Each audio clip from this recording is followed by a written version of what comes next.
ബുധനാഴ്ച രാത്രിയുണ്ടായ കനത്ത മഴയിലും ഇടിമിന്നലിലും തിരൂർ BP അങ്ങാടി പുളിഞ്ചോട് പ്രദേശത്ത് വ്യാപക നാശനഷ്ടം സംഭവിച്ചു. പുളിഞ്ചോട് സ്വദേശി അമീറിന്റെ കാറ്ററിംഗ് യൂണിറ്റിന് ഇടിമിന്നലേറ്റ് തീപിടിച്ചു. പുളിഞ്ചോട് സ്വദേശി ചാളക്കപ്പറമ്പിൽ അമീറിന്റെ കാറ്ററിംഗ് യൂണിറ്റിനാണ് ഇടിമിന്നലേറ്റ് തീപിടിച്ചത്.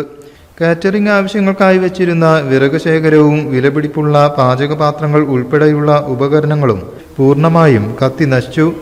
വ്യാഴാഴ്ച പുലർച്ചെ 4:30യോടെയാണ് കാറ്ററിംഗ് യൂണിറ്റിൽ നിന്നും പുക ഉയരുന്നത് കണ്ടത്.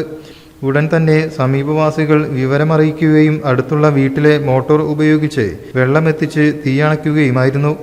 നാട്ടുകാരുടെ സമയോചിതമായ ഇടപെടൽ മൂലമാണ് തീ സമീപത്തെ കെട്ടിടങ്ങളിലേക്ക് പടരാതെ നിയന്ത്രിക്കാനായത്. ഇടിമിന്നലിനെ തുടർന്നുണ്ടായ ആഘാതത്തിൽ അടുക്കള ഉപകരണങ്ങൾക്കും വലിയ രീതിയിലുള്ള നാശനഷ്ടമാണ് സംഭവിച്ചിരിക്കുന്നത്. ലക്ഷക്കണക്കിന് രൂപയുടെ ഉപകരണങ്ങളാണ് നാശമായതെന്ന് ഉടമ പറഞ്ഞു.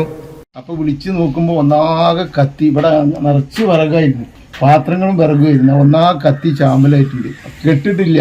അങ്ങനെ ഈ അടുത്ത വീട്ടിലെ മോട്ടർ വെച്ചിട്ട് 1/2 മണിക്കൂർ വെള്ളം അടിച്ചതിന്റെ ദിവസമാണ് ഒരുവിധം ശമനമായത്. എല്ലാം നഷ്ടപ്പെട്ട്, നമ്മളൊരു ഉപജീവന മാർഗ്ഗമായിരുന്നല്ലോ, എല്ലാം നഷ്ടപ്പെട്ടു പോയി. അതാണ് ഇതിലുണ്ടായത്. നഷ്ടം നമുക്ക് കാര്യത്തിൽ ഒരു ഉപജീവന മാർഗം നഷ്ടപ്പെട്ടു, അതാണ് സംഭവിച്ചിട്ടുള്ളത്. അങ്ങനെയാണ്. എല്ലാ ചെമ്പുകളൊക്കെ കണ്ടില്ല, എല്ലാ ചെമ്പുകളും ഓട്ടായി പോയി. എല്ലാം എത്ര ദൂരം പാത്രങ്ങളോടെ ആ കുക്കർ വരെ. News bureau, Tirur. നമ്മുടെ കുബൂസ്, അത് നമ്മുടെ ഗൾഫിൽ കിട്ടുണ്ടായിരുന്ന കുബൂസില്ലേ, നിനക്കിഷ്ടപ്പെട്ട ആ കുബൂസ്.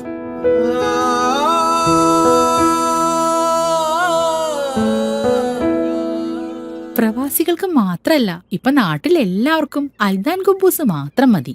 അൽദാൻ കുബൂസ് ഇപ്പൊ ന്യൂ ജനറേഷന്റെ ഇഷ്ട കുബുവല്ലേ. ഷുഗർ ഉണ്ടെങ്കിൽ ഗോതമ്പിന്റെ കുബൂസ് ആവാട്ടോ. മലയാളിയുടെ ഭക്ഷണ താല്പര്യങ്ങൾക്ക് ഇനി പുതിയ സ്വാദ്. അൽദാൻ ലെബനീസ് കുബൂസ്.